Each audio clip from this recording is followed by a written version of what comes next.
Let's get going on today's class. I actually have two things that I want to talk about or mention, make sure that you were aware of before we actually get to the content of today, and that is two additional opportunities to earn bonus points in this course. So you already have the logic puzzles. We'll just have a brief reminder of that in just a moment. But I wanted to test out two new forms of bonus points and things that will help you in your current role as a student here at IUSB, and then also hopefully help you in the future as you enter the world of either grad school or being a professional psychologist. So the first opportunity, number one, is a program for social media professional development. So why would I include this? What might be the benefit of this? Well, the reason that I wanted to give this opportunity was because when you graduate from IUSB, you're either going to probably try to get a job or you're going to go to grad school.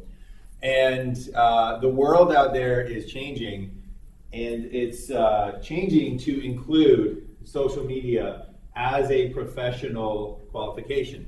So 70% of employers, and this is an old study, this is old, I mean like 4 or 5 years old. This is an old study, but 70% of employers will look at your social media profiles. So 70% of employers, that's 7 out of 10. If you're going to grad school, same things are going to apply. Going to grad school is much like applying for a job. So what are these 7 out of 10, what are these vast majority of employers looking for? Well, most of them, what they're looking for is they're looking for information that's going to support your qualifications. So you say that you're a psychologist. Let's take a look at your social media profile. Do you have posts about psychology? Do you have evidence that you're good at psychology? If you're applying for a position, let's say at a developmental clinic where you're helping children, and you go into that interview and they say, well, how are you with children? You say, oh, I love children, I'm very interested in children. They will take a look at your social media profile and say, well, let's see if there's any evidence of that. So 61% are going to be looking for information that supports your qualifications. 50% are just looking to see if you have a professional online persona. It's getting more and more common that this is something that employers will look for. And sometimes they just want to see, do you have one? Do you have this professional presence online? 37% are going to be looking for what other people are saying about you. So we're also going to take advantage of this and do some steps in this program to amplify everybody's voices here. And we'll talk about that when the time comes. And then we want to be careful what we're posting about, and we'll talk about that as well, because 20% of these employers or grad schools are looking at your social media profile for any reason why they would not hire you. So they're looking for a reason not to. So let's make sure that we don't have any of these, and we fill our presence, our social media profiles, with reasons to hire us, with reasons to accept us into grad school. So that's one of the reasons why we're doing this. A second reason why I'm introducing this is the idea of building a community and making connections in order to leverage those connections later, which is very, very important. So starting with this social media development, you're going to connect with your community and you're going to build these connections with people like your fellow students. So there are students outside of this campus that can have the same experiences or on the same career trajectory. So you want to get plugged into that community. You are working towards becoming professional psychologists, so you want to start developing connections in that community. And not only will this give you a greater sense of what it is that you're on track for, but it can also be leveraged, if you do it correctly, to help you even in your current situations. So I have seen a lot of students just go online to their social media platforms and just ask for help on this. Can you recommend an article for this? Does anybody know of a database that has this information? and you can use that community to basically help you out in the professional work that you're doing. So we definitely want to make sure that we do get connected, into this world that we are trying to become a part of. So to help this out, we're going to have multiple steps to this. This is completely optional. This is for bonus points for the course. I want to make that perfectly clear. But assignment number one, if you do want to get involved with this, assignment number one is going to be very, very simple. There's only 3 steps. And this is basically just getting you signed up mostly. So you're going to sign up for a professional Twitter account. Now, Twitter was chosen because when I did research on the social media accounts that are used by academics, by researchers, so social media accounts that are used by people in universities, so the ones that will make those grad school decisions, they have a certain list of social media accounts that they use the most. Employers, they have a list of social media accounts that they use the most, and they're slightly different. So for example, employers' number one social media platform is LinkedIn. That's the one that they go to and look at the most. For academics, YouTube and Instagram were 2 of the highest ones on their lists.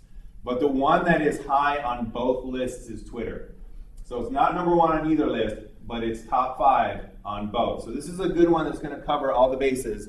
So that's the first thing that I want you to do, is sign up for a professional Twitter account.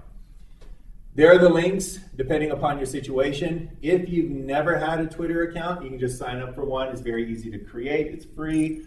So that's what you would do if you never had a Twitter account before.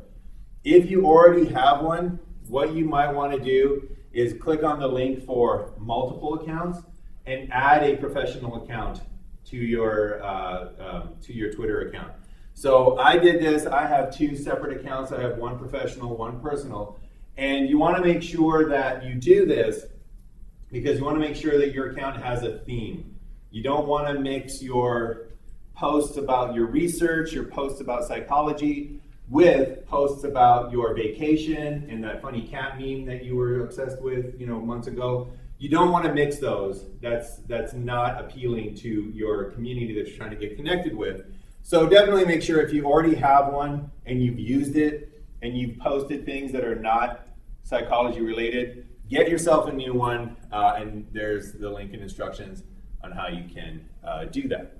So that's step number 1, sign up for an account or get a second account if you already have one. Step number 2 would be to send me your Twitter username via Canvas messages. So I will track involvement in these steps. They are for bonus points, so this is going to help me know who's doing what when I take a look at your involvement on this, for example, on Twitter. So send me your Twitter username via Canvas messages.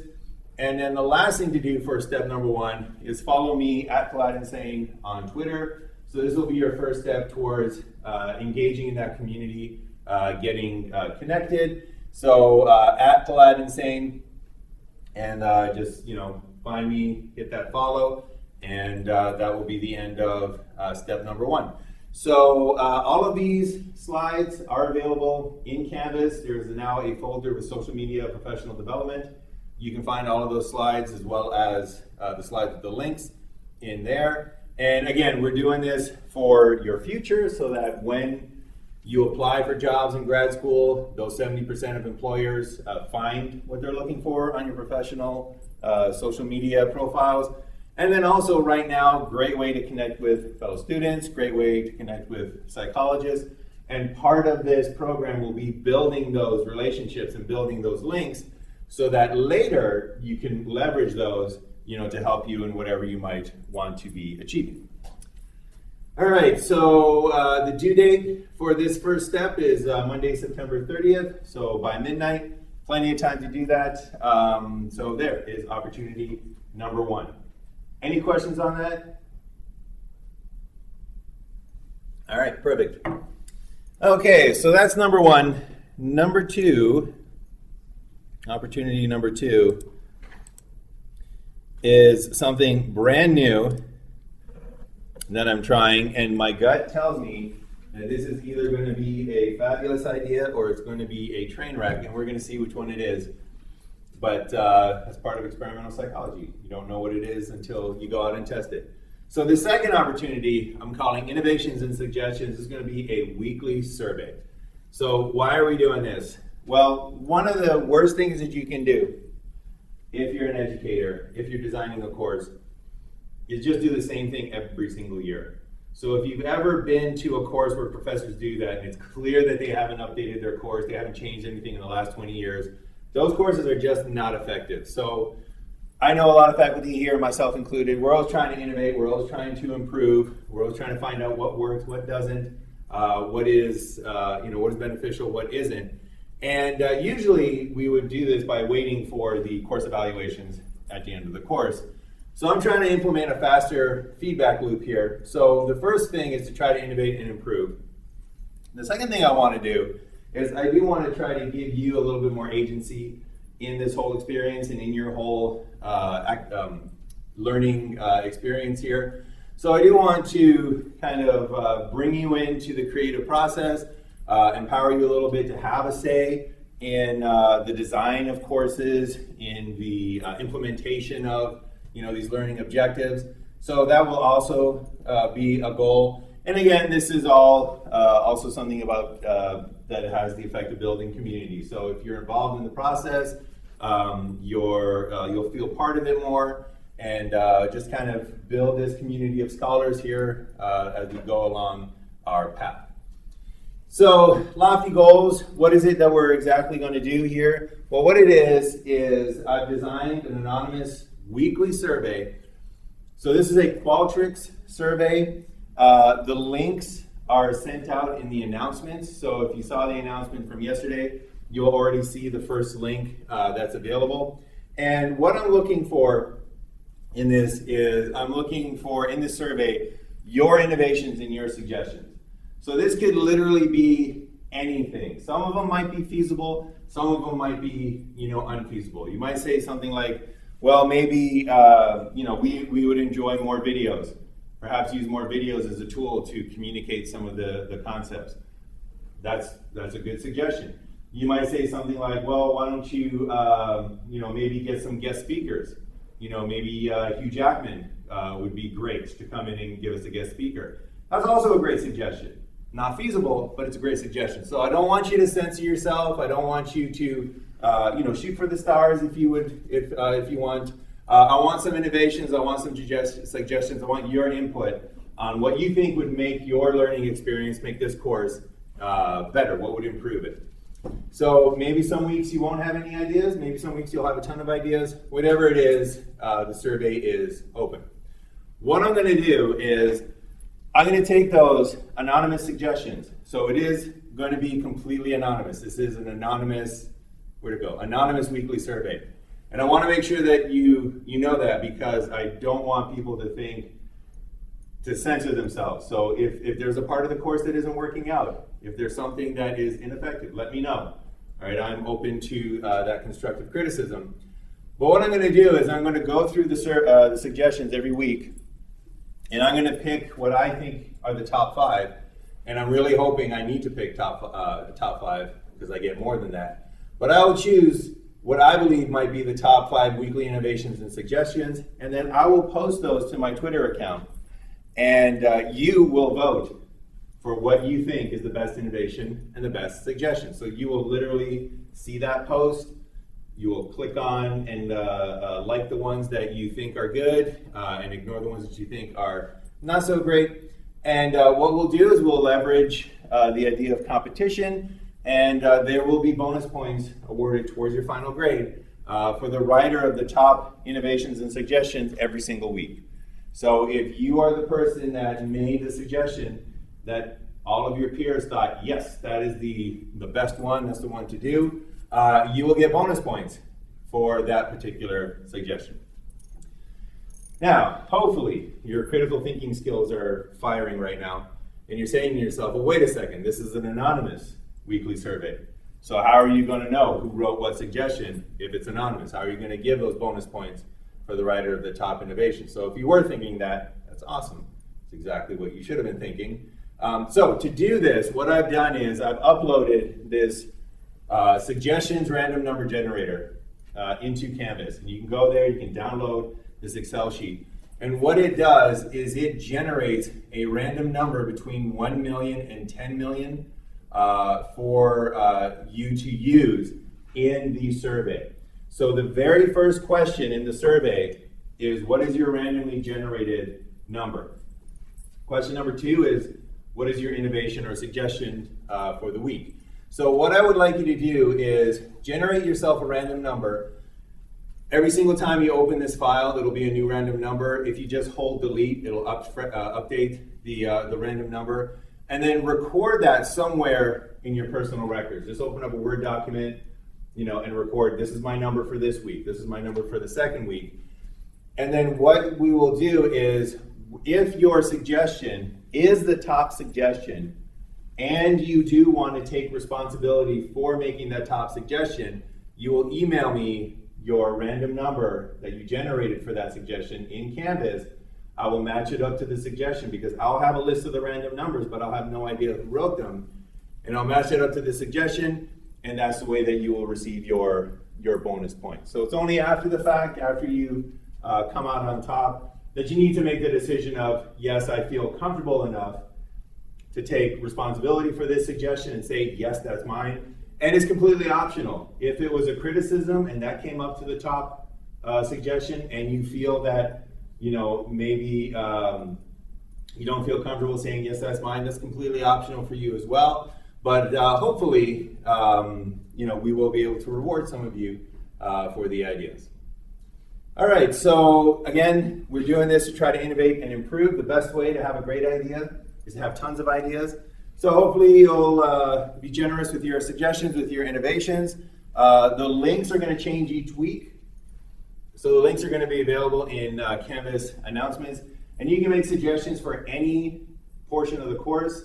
So it doesn't have to be restricted to just that week. If you have a great idea about what might have worked better in week 2, please let me know about that.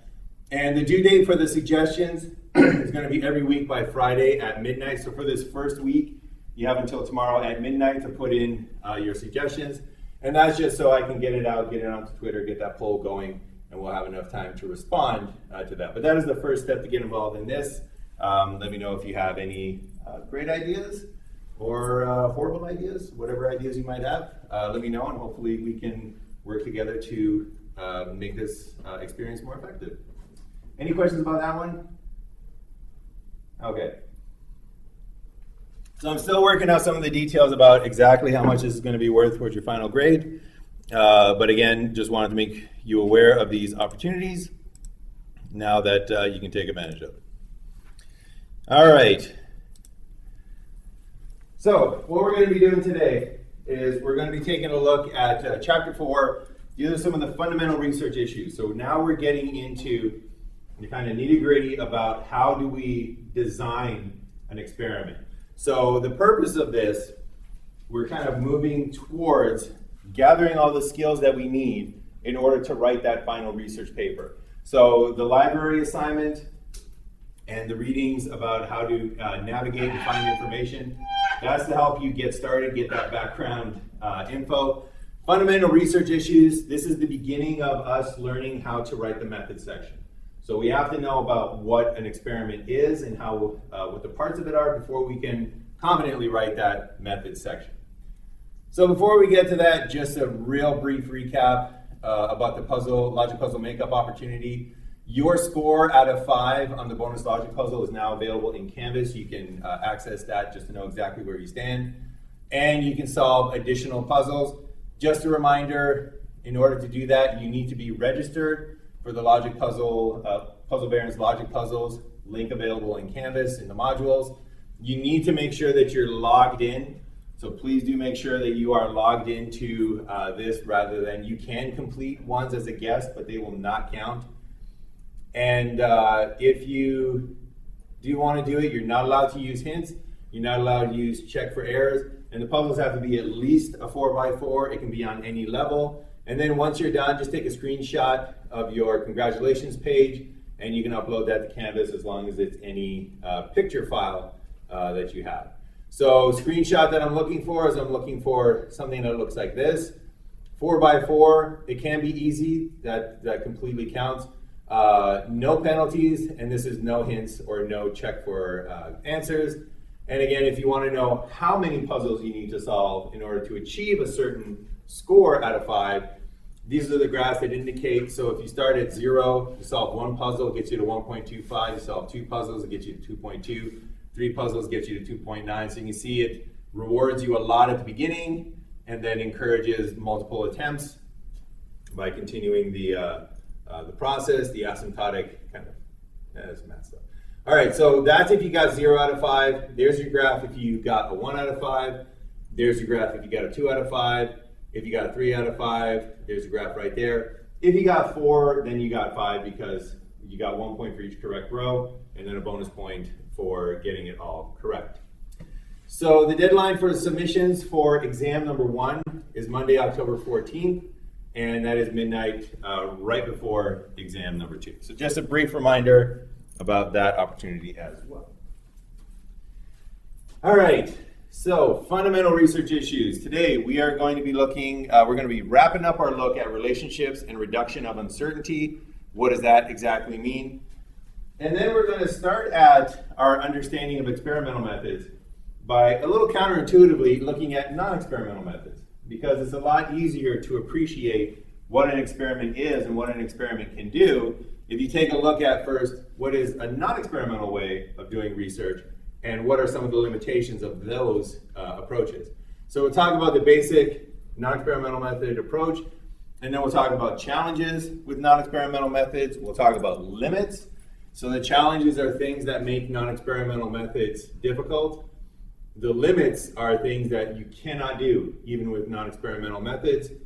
And then we'll have an in-class activity as time allows. All right, so relationships between variables. So last time we met, we were taking a look at the relationships between variables. So is physical attractiveness related to perceptions of intelligence?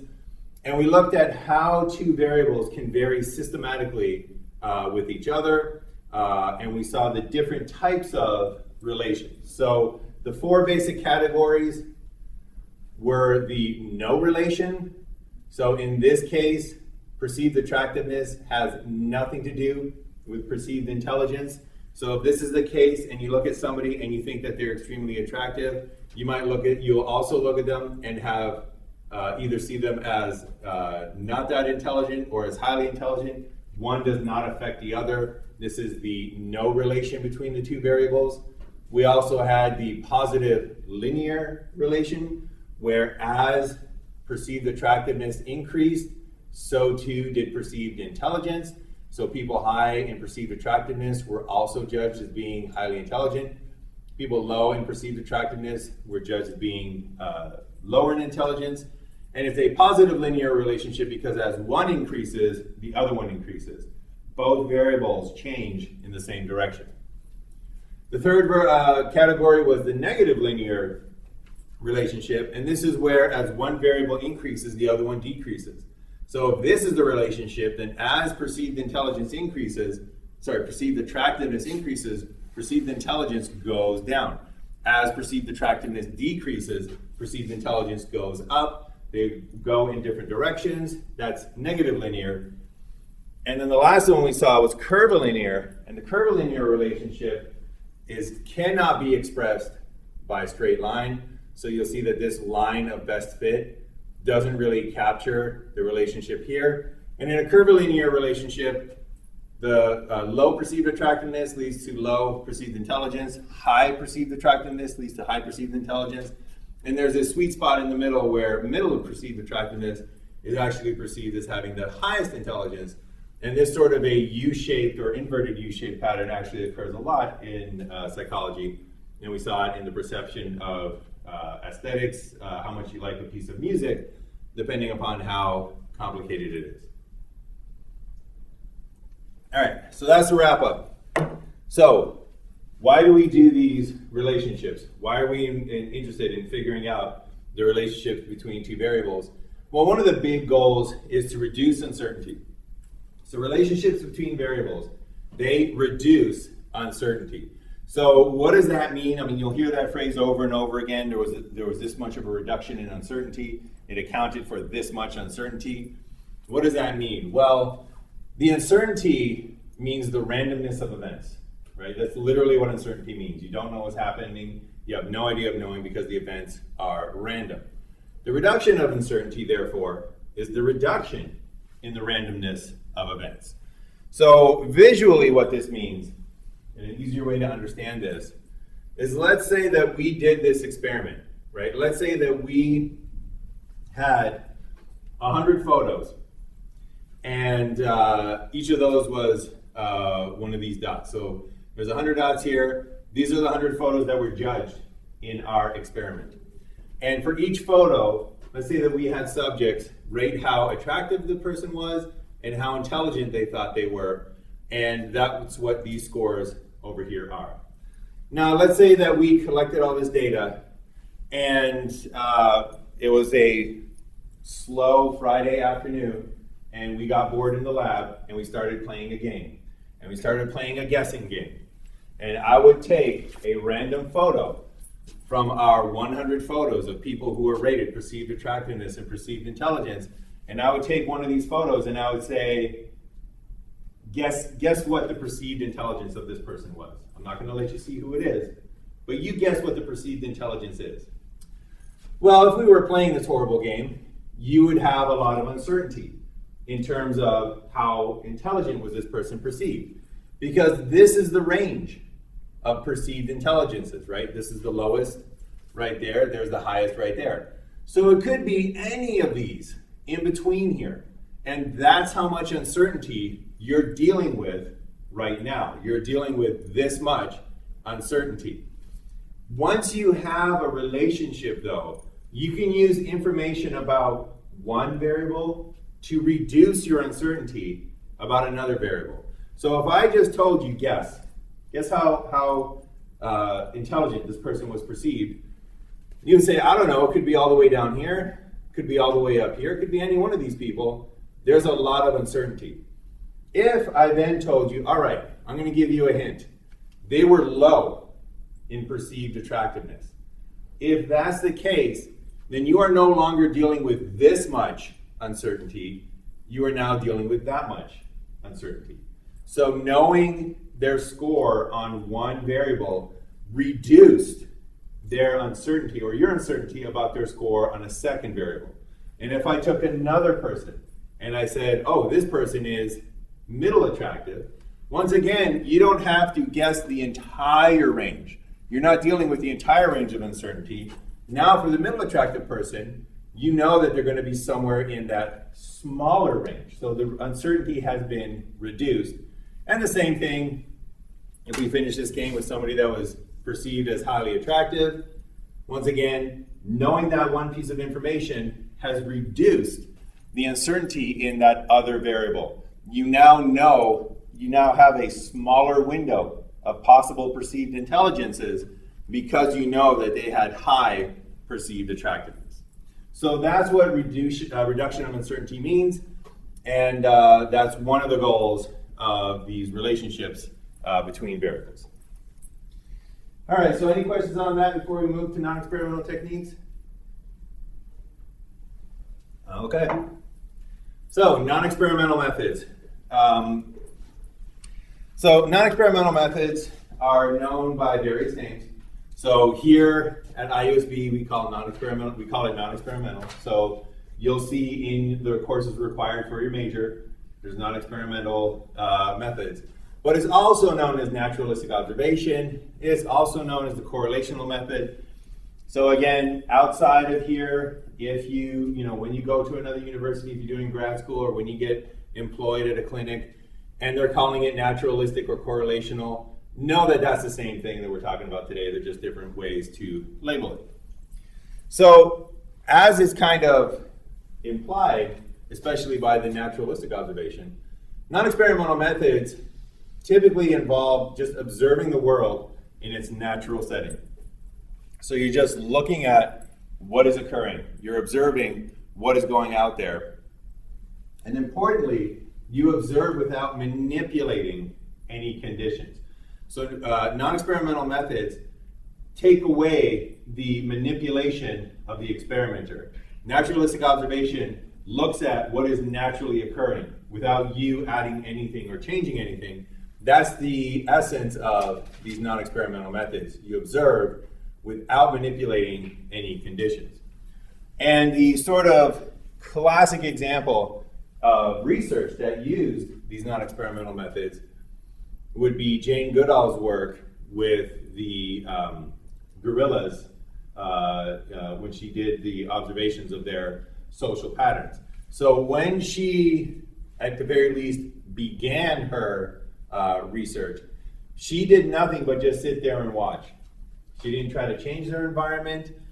She just kind of sat there and took notes and made observations and noted behavior. Eventually, it looks like she got more involved in their lives. But at the beginning, especially, this was naturalistic, non-experimental methods.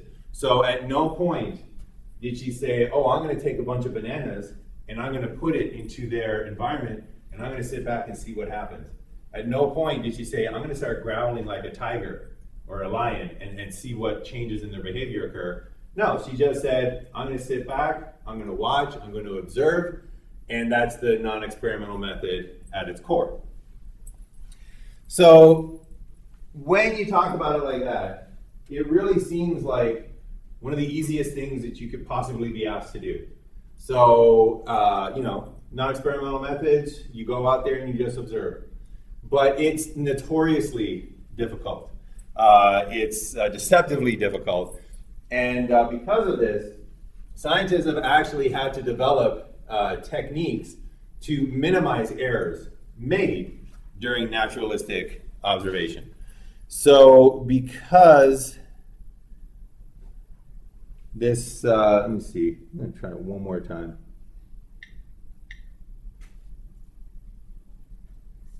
Yeah, they don't have a secondary thing for audio here.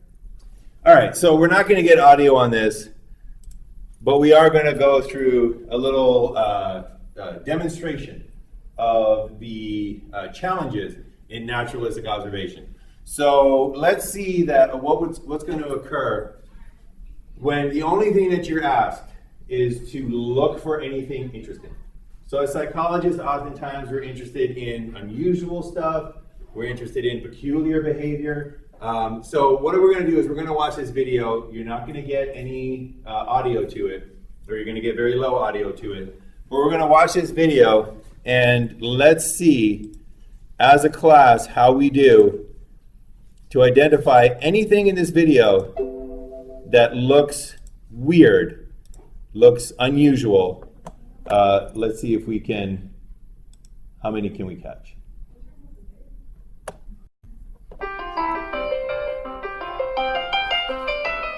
Clearly, somebody in this room murdered Lord Smythe, who, at precisely 3:34 this afternoon, was brutally bludgeoned to death with a blunt instrument. I want each of you to tell me your whereabouts at precisely the time that this dastardly deed took place.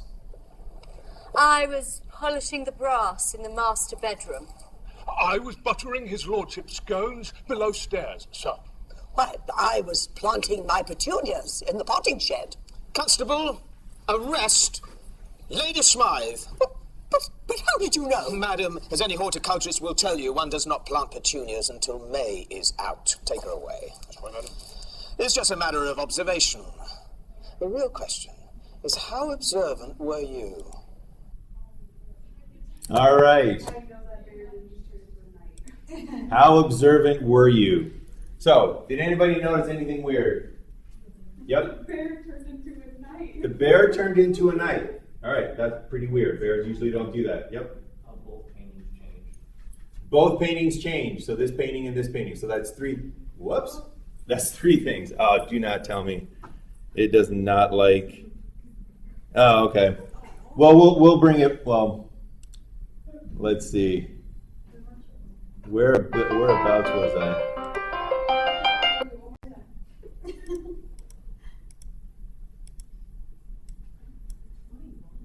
How observant were you? Take her away. All right, As any so. horticulturist will tell you. Oh, technology. Okay, so we kind of spoiled the big reveal. 21 changes. We got 3 so far. Let's see how many we can get. The clock on the floor by his head changed. All right, that's 4. Yep. The flowers closed. They were bloomed in the beginning. So the flowers are closed, they were blooming in the beginning? Yep. Actually, they were different flowers altogether, I think, but he was holding a... Okay, so we have a disagreement about the flowers, maybe closed and blooming, maybe different flowers yes, together. rolling pin. I couldn't think of the name for it. He had a All right, rolling pin changed. We're up to maybe 7, yep. Does the guy on the floor, does his clothes change? I don't know, you tell me. Yo, the very good at the night. Yep, His position changed. his position changed. The animal head is a different animal. All right, the animal head is a different animal. Anything else?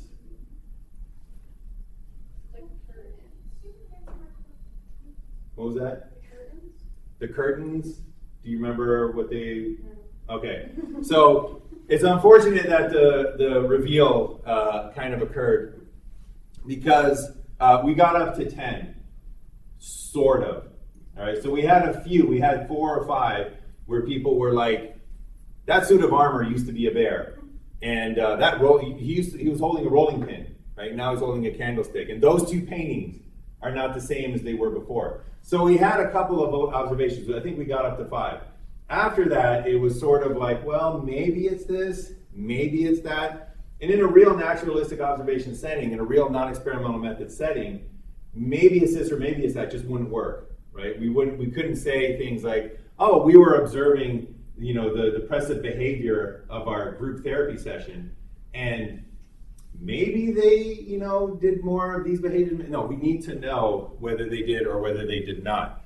So just to kind of show you how challenging naturalistic observation can be, how challenging these non-experimental methods are, let's take a look at the 21 One does changes. not plant petunias until May is out. Take her away.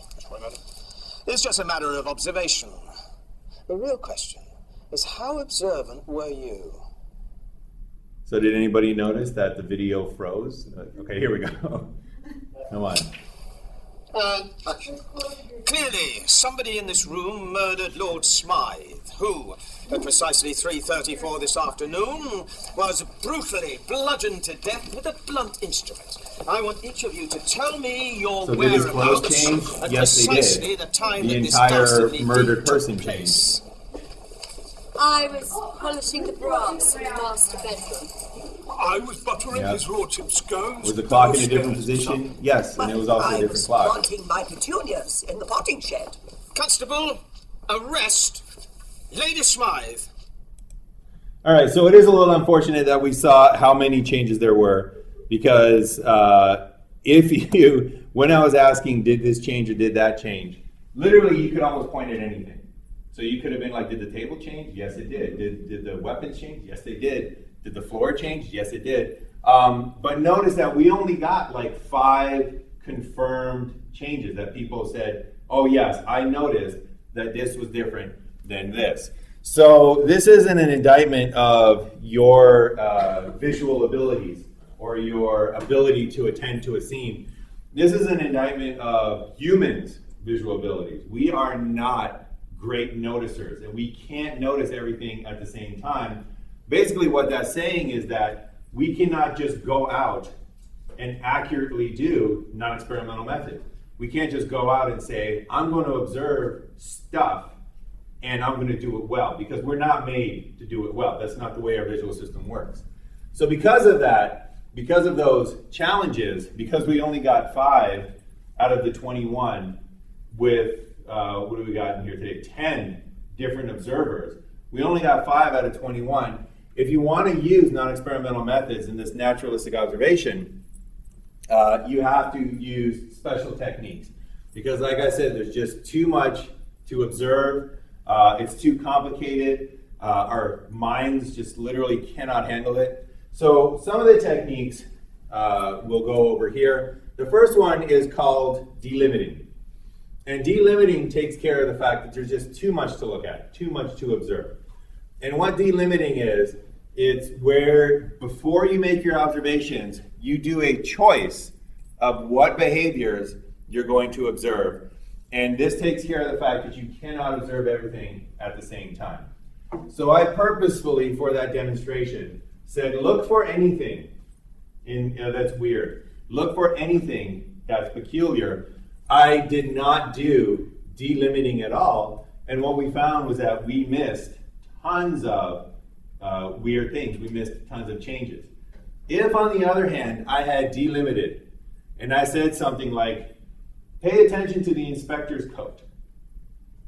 When you're watching this video, that's the behavior I want you to observe. I want you to pay attention to the inspector's coat. Every single one of you would have said, oh, his coat started gray and then it went to beige.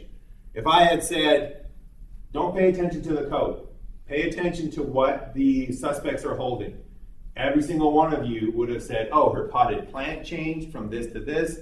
The person, the waiter, the butler's rolling pin changed from a rolling pin to a candlestick. You would have been able to do that. So that's one of the ways to overcome those challenges is through delimiting.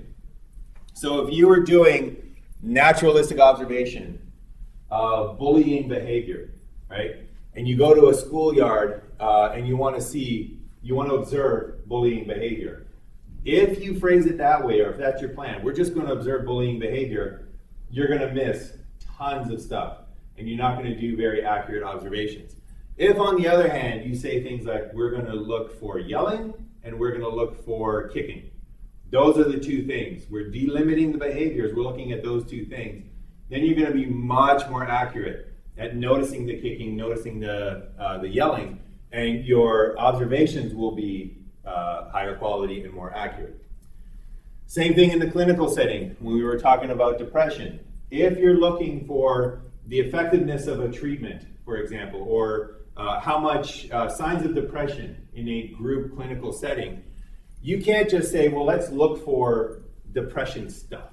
Let's just look for signs of depression, because there's tons, right? There's just tons of things that depression involves. So it involves things like fear, it involves things like low mood, it involves things like anxiety, alcohol abuse. So you can't possibly accurately observe all of those things at the same time. But on the other hand, if you go into this setting and you say, all right, we're specifically going to look for indicators of low mood. So we're going to see how often people have a slumped posture. We're going to see how often people look down. We're going to see how many people talk during the session. You delimit it to those few behaviors, and then you can accurately observe and do the research correctly. So just to kind of show you how difficult this really is, one of the non-experimental research that I do has to do with analyzing comic book covers to determine what modes of, what artistic choices and what pictorial elements are used to communicate, for example, motion, right? So here we see Thor, and we perceive that he's swinging his hammer, and it's got action lines, and we have Thor's posture swinging that hammer. And what I did in one of my studies was we would just go through, and this is before I knew about exactly about delimiting, because I had worked as an experimental psychologist for so long. And anyways, me and my research assistant, we just said, all right, we have these 100 covers, 100 Thor covers. What we're going to do is we're just going to look for these 5 pictorial devices. So we had posture, orientation, ground plane, action lines, and multiple. So we had 5 devices. The mistake we made was we're looking for any motion. Just look for motion. Is something moving? Is somebody moving? And she went away and analyzed 100 covers. I went away and analyzed 100 covers. And when we came back and we compared notes, we made errors all over the place. She missed motions on certain covers. I missed motions on other covers. And this is in a static image that we literally could stare at for half an hour if we needed to, and we still made errors because the behaviors were just way too much. So what we did on the second go around is we said, all right, we're going to look for very specific motions. We're going to look for running, flying, falling, swinging, and jumping. Those were the 5. And once we delimited it to 5 motions, we were very able to be very accurate in our motions, and that's where we found things like you will use as many literal devices as you can, but only 1 metaphorical device. You will never use 2 metaphorical devices. And we also found evidence that if an artist drew something that might be confusing, they will oftentimes use additional information to help you explain the relationship about what is going on. So calling the green Goliath means that he's not there for peace. He's not helping Iron Man out in this particular situation. All right, so that's delimiting. Any questions on that procedure? All right, the next challenge, reactivity. Reactivity occurs when a subject knows they're being observed. So reactivity is the term for the reactions of the subject when they're being observed. And this is basically the phenomenon that if you know you're being watched, your behavior will change. And we all do this. If you all of a sudden make a person aware that they're being observed, they will change their behavior. We'll take a look at a few examples of that. And then even more subtle, your behavior may differ depending on who's watching. So if you as a child have ever been behaving in a certain way when you were playing in your room, and then you changed all of a sudden when your parents walked in, you went through reactivity. You weren't acting like your natural self. You changed your behavior depending upon who was watching. Now, this is a very important challenge to non-experimental methods, because if we're observing, we want to observe natural behavior. We don't want to observe what happens when we're observing. So if it's different, then we're not getting to the true psychological behavior. We're not getting to the real matter at hand. We're getting to what happens when we look at people doing this particular behavior, and that is an issue. So I'll give you a couple examples of reactivity. So the first one with Jane Goodall. In this case here, she was opening her study up to the problems of reactivity, because the fact that she was there, visible, the fact that these primates were aware of her presence could have changed their behaviors. So it might not be the way that they actually act. It might be the way that they act when a human is amongst them. And this is something that happens very often. I'll give you another kind of dramatic example. So this is Daniel House, and she was Miss Canada. I think she might have been the last Miss Canada. So this is her in her, after she won Miss Canada, in her evening gown. This is her, I think, during the swimsuit competition. And that's a better joke when you guys reacted. Anyways, this is her during the parade. So anyway, she won Miss Canada. She's very famous because she got stripped of her Miss Canada title. And the reason she got stripped was she was convicted of assaulting her ex-boyfriend's girlfriend in a bar. So she had 2 completely separate types of behavior. So when she wasn't being observed, she was assaulting her ex-boyfriend's girlfriend in a bar. But she has a whole Wikipedia, and that's the introduction. Well, that's why she's famous. Unfortunately, a lot of pageant winners only get famous for other things that they do, so. But anyways, the biggest point here is that when she was being observed, right, it was all about world peace, children are the future. When she's not being observed, she's punching people out in bars, right? Completely different behavior. So if you want to know what Daniel House was like, what she truly was like, you can't have her go through reactivity. You can't have her change her behavior in order to get to the truth, because they are very, very different. So this is an issue that oftentimes occurs in psychology as well. So 2 examples that I'll give you that are specific to psychology. One of them has to do with viewing habits. So if you're ever wondering what is the viewing behavior of individuals, pre-streaming services, before Netflix knew every single person and what they were watching, does anybody, what was it, the Christmas Prince, I think was the movie, or the Christmas Princess that they had? On Netflix? It was on Netflix. Amazing movie. I think it's the Christmas Prince. They found that somebody watched that movie 42 days in a row. So somebody saw was that article. absolutely obsessed. I saw that. And Yes. somebody was like, is this person okay? Exactly. Check on them. But that's an interesting behavior, and they were able to pinpoint that.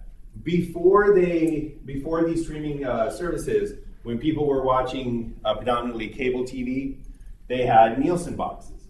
So I don't know if you've ever heard of Nielsen ratings, but that's where they used to come from. So they would put a box in everybody's, in select people's homes, and that would monitor what shows you watched and let people know how popular their shows were.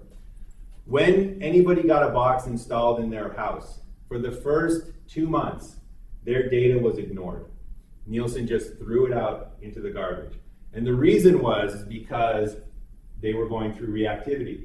So they saw the box, and when they were like, oh man, it's time for the Real Housewives of Beverly Hills, they looked at the box and they said, maybe PBS Masterpiece Theater instead, They changed their viewing habits. So they didn't want to know what they think people want them to watch. They wanted to know what they actually watch, so they would throw it out for the first 2 months. Research on physical attraction, mate selection, has gone through a sort of renaissance in the last 5 years. And does anybody know why? What has changed in the last 5 years that has allowed this paradigm shift to occur? It's Tinder. So before, you would go into an experiment and you would maybe get a survey, and they would say, all right, can you please fill out this survey? And the survey would be there, and it would be, what do you find most attractive in a mate? And you would sit there and think to yourself, people are watching me. So, great physical attributes. Oh no, that's going to make me seem shallow. Good sense of humor. Oh yeah, that's something. Nobody's going to object to that. I'm trying not to be vulgar here, but you can imagine, people know. Nobody's going to say things like, well, you know what? For me, got to be blonde, got to be fit, and definitely under 30, right? Nobody's going to say that because that's basically them saying, you know what? Shallow, and also extremely shallow. So they would change their behavior. It was very hard to get actual real data on what people found attractive. Now that they have things like Tinder, you can put out a profile, and they've done these. They've put out profiles and just seen who swipes right, who swipes left on these profiles, and you can see what people actually find attractive because they don't know they're being observed. So surprisingly, they just did a study that showed, that kind of stereotypical cliche that if a woman wants to attract a man, she can't act too intelligent, right? She's got to kind of dumb it down, otherwise he'll feel threatened, or she won't be able to attract him. They did a study on Tinder. Apparently that's completely false. Men don't care. So they made profiles of the same person with a university degree, with a graduate school degree, with no degree, and guys were they did not change. They didn't change their swiping behavior based on their education. And that's important. That's a thing that couldn't be done before, because if you asked anybody in a survey, and the survey said, would you break up or not be attracted to a woman because she's highly intelligent? Your inner self might be saying, yes, I would, but your outer self is going to be saying, I'm being observed, so of course not. Of course I wouldn't do that. And as it turns out, that was true. They actually wouldn't. All right. So that was reactivity. One of the last big challenge, that was the last challenge. So reactivity and delimiting, those are challenges to non-experimental methods. Those are things that can be overcome. So we can't pay attention to everything at once, so we delimit our behavior. We don't want reactivity, so we use techniques to hide our observations, like hidden cameras, like using Tinder. We can overcome those challenges. These are limits of non-experimental methods. These are things that oftentimes cannot be overcome. So the first one, and that's why it's got that sometimes there, is that many of the things that we study using non-experimental methods are just not repeatable. And oftentimes that comes when things are case studies of somebody that went through extraordinary circumstances, when it's some sort of naturalistic event, when it's something that wasn't a thing that an experimenter could control. So for example, one of the big events that occurred, non-repeatable events that occurred, that a ton of research was done on, was the 9/11 attacks. So when this occurred, lots of behavior came out of this that was fascinating. So there was a rise in patriotism. There was a rise in the giving up of freedoms for security. There was a increase in xenophobia. There was flashbulb memories, right? So tons of studies have been done on people asking them the question, where were you when 9/11 occurred? So there's been a ton of research that's been done on 9/11, but none of it is repeatable. You can't do 9/11 again, right? Let's hope that nothing like this ever happens again. But you'll see that when we get to experimental methods, one of its powers is you can do it over and over and over again. Non-experimental methods, they're not, some of them are not able to be done again and again. So a more recent example is all the research that's being done now on the Me Too movement. So the Me Too movement kind of burst out when Rose McGowan exposed Weinstein. And since then, there's been a ton of stuff that has occurred. So Weinstein and Spacey's careers basically were derailed.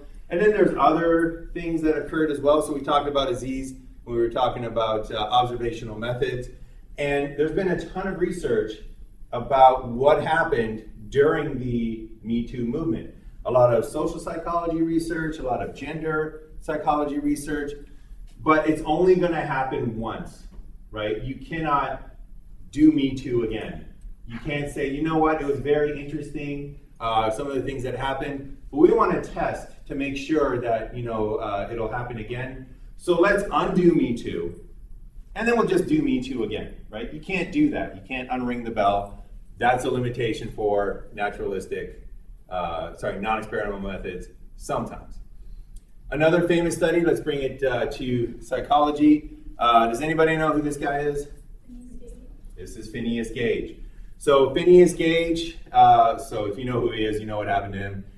He got a metal spike shot through his skull. So this is his skull, and you can see there's the hole where the spike came out, and it went in through his jaw, got his eye, that's why his eye is closed, and came out. And in case you've never seen it, there's the spike compared to his head. So he was working on a railroad and an explosion occurred and the spike got driven. And until I saw this photo, I knew about his story. I always thought it was like one of those little railroad spikes, like they put into they nailed the wood down with. No, that was the spike that went through his head. So does anybody remember what happened to Phineas Gage after the spike? Yep. Didn't it cause personality changes or something? It did. So do you remember what the changes were? Wasn't he more hostile or like something along those lines? Like he was a nice guy and all of a sudden he's somewhat. Exactly. Yeah, no, he became very hostile. He used to be a nice guy. He became very aggressive. He used to be very agreeable. Now all of a sudden he's very combative, right? And just his personality completely changed. And because of this work, because this occurred to him, he became a case study. Psychologists were fascinated by this. And this was one of the things that pointed to the role of the frontal cortex in inhibition control, in higher executive functioning, basically in not giving in to your initial instincts. So if somebody's ever done something to you and you're like, oh my gosh, I'm going to yell at them so much, and then you're like, you know what, better not, I want to preserve this friendship. That's your frontal cortex kicking in and saying, think about it. So his frontal cortex was damaged, and that led to conclusions about what your frontal cortex is actually for. However, we couldn't be sure just from what happened to Phineas Gage that that's what it was all about, because it might have been due to his damage that he got from the railroad spike, but it also could have been due to other things. So we have no way of knowing what it was exactly that caused that change. Because it could have been the metal spike went through his head, his cortex was damaged, that caused his change. Or maybe that morning before he went to work, he found out that his girlfriend was cheating on him. And he's like, oh no, my girlfriend was cheating on me. I was such a nice guy and I can't believe she did this to me. And then he finds out that not only is she cheating on him, but she's cheating on him with his best friend. And he's like, oh no, this is horrible. You know, I was so good to my best friend and now he's cheating on me with my girlfriend. And not only that, but his dog left him. And he's like, oh no, my dog left me. I can't believe it. And not only did his dog leave him, but his dog left him for his neighbor. And he looks over at the neighbor and he's like, oh no, he took my dog. I can't believe it. I was so nice to my dog. I was so nice to my neighbor. You know what? No more Mr. Nice Guy. No more nice Phineas Gage. From now on, it's just going to be all about me. I'm looking out for number one. This is such a traumatic experience. I'm going to change my life. I'm not going to be a pushover anymore. Maybe that's what caused his personality change and not the spike at all, right? Maybe it was just a coincidence that was the morning and he was just angry, packing that dynamite, going, oh, I can't believe these people, you know? Maybe that's what has occurred. How could we tell? Well, we could tell this if we could repeat this event. So if we could go to other people and spike them in the brain and measure their behavioral changes, then we could determine if it actually was the damage to the frontal cortex that caused the personality change. But clearly we're not going to do that. So that's a limit of these non-experimental methods. Oftentimes they're just not repeatable. And in these situations is usually when they're not repeatable. So you can't repeat a case study like Phineas Gage. You can't redo 9/11 or redo the Me Too movement. So, and this is an issue because experimental science, getting to the truth, oftentimes requires replication. Oftentimes it requires that you do something and then you do it again, just to make sure that it wasn't a fluke personality change. It's a real personality change. So that's one of the big limits, that you just can't redo them over and over and over again. All right, any questions on the replication portion? All right. So the last thing we're going to end up with, we're not going to end up with time for the whole thing. We'll leave it as a thought experiment. We'll pick this up on our next class. The last limit of non-experimental methods, and this is one that is very important to keep in mind, because it's one that is easy to overlook. It's one that your brain is pre-programmed to overlook, and that has to do with causation. So because you don't manipulate the conditions in non-experimental methods, right? That's literally the non part. Do not manipulate the conditions. Because you can't manipulate the conditions, you can't manipulate the potential causes. If you can't manipulate the potential causes, you don't know if that's what actually caused the effect. So because of this, and you've heard this probably before, correlation does not imply causation. Because of this, you can never, from non-experimental methods, be sure about the direction of cause and effect. And as a psychologist, this is exactly what we want to know. What is the direction of cause and effect? Because we oftentimes want to manipulate a cause in order to get a certain effect. That's part of what psychological treatment is all about. So I'll give you a kind of classic, ludicrous example of a correlation that has been observed. So this is not made up. This is for real. You can check the data if you so desire.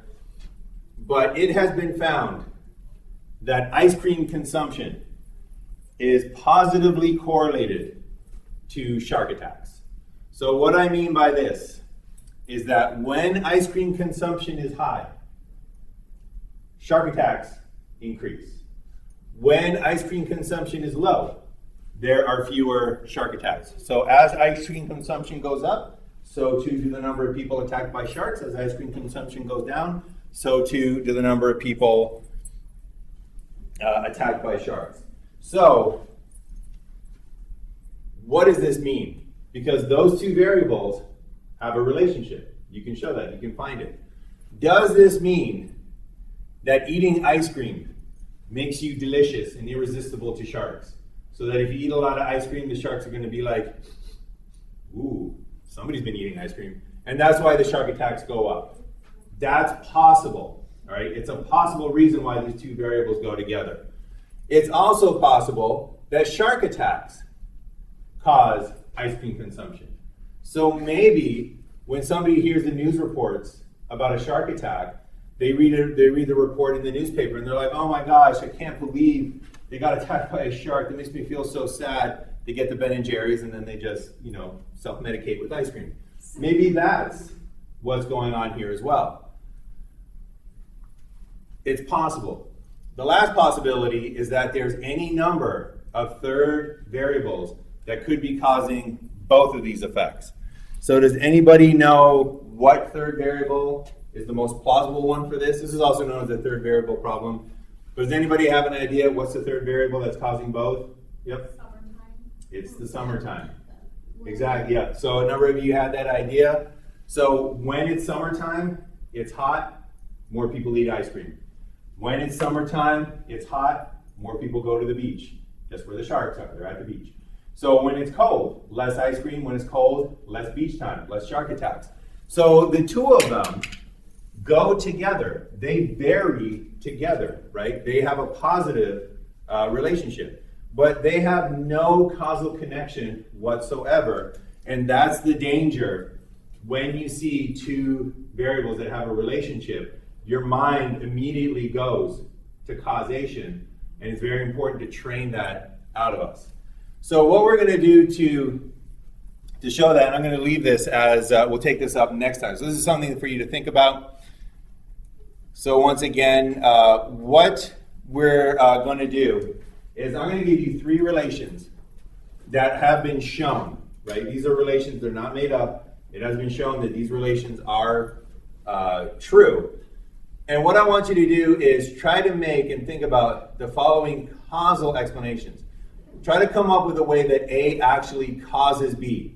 Try to come up with a way that B actually causes A. And try to come up with a way that some third variable might cause both A and then independently cause B as well. So if we were doing the ice cream and the shark example, you would say something like, well, maybe ice cream consumption causes shark attacks because ice cream makes you delicious to sharks.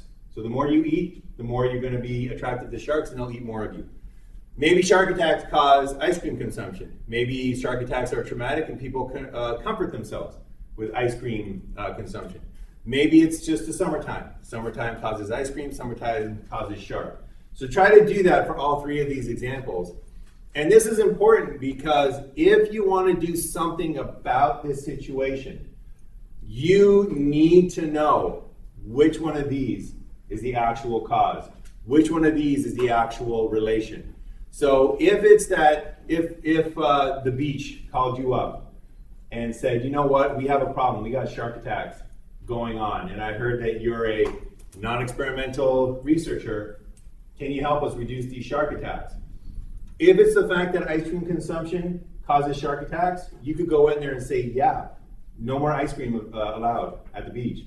Shut down all the concessions that sell it. No supermarkets in your area are allowed to sell it. Nobody gets to eat ice cream. Because if this is true, that's going to reduce your shark attacks. If this is true, changing ice cream is going to do nothing to change the shark attacks. And all you're going to do is maintain the number of shark attacks and take away a coping mechanism for the people that are surviving those shark attacks. So it's important to know which one of these is the case, and our minds naturally jump to conclusions. So for next time, I want you to think about these three correlations. And what is a possible way that A could cause B? What is a possible way that B could cause A? And what's a possible third variable that could cause both of these? So there is a positive correlation between vaccination rates and autism rates. That is true. There is. Most people that are anti-vaccination jump to the conclusion that vaccination rates cause autism rates. And it's possible, right? It's one way that relation would occur. But we got to train that automatic jumping out of our mind. So what I want you to do is think of a way that vaccination rates could actually cause autism rates. Then think of a way that an increase in autism rates could actually cause an increase in vaccination rates.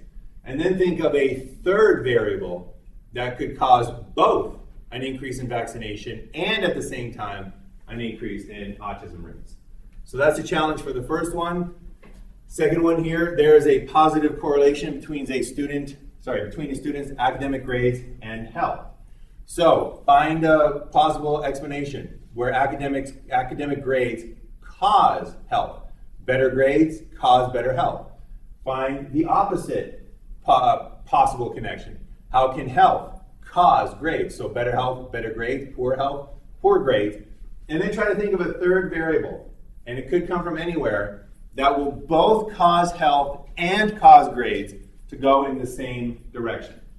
And then the last one, and this is from a recent psychological study, there's actually a negative correlation between gender equality and women in STEM. And what they did is they did a study where they measured the gender equality in different countries. So they measured countries like the United States, where gender equality is pretty close. They measured countries from the Middle East, where there's a big gap in gender equality. Women don't have a lot of rights.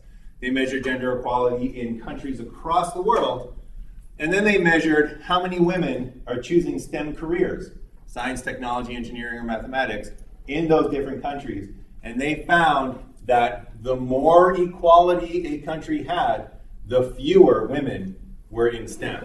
So in countries that empower women, they are actually less likely to join math and science professions. So challenge yourself. What is a way that gender equality could decrease how many women go into the STEM field? What is a way that women in the STEM field can decrease gender equality? How might the reverse causation occur? And this is what the research suggested, what's a third variable that could cause both high rates of gender equality and low rates of STEM, or cause low rates of gender equality and high rates of STEM? Let's see if we can tackle that one as well. All right, so we're a little bit over time. Thanks for hanging out. That's it for what I wanted to cover today. So don't forget 2 bonus point opportunities: social media professional development and the anonymous surveys. Make sure that you randomly generate a number and record that to earn your points. And other than that, I will see you next week.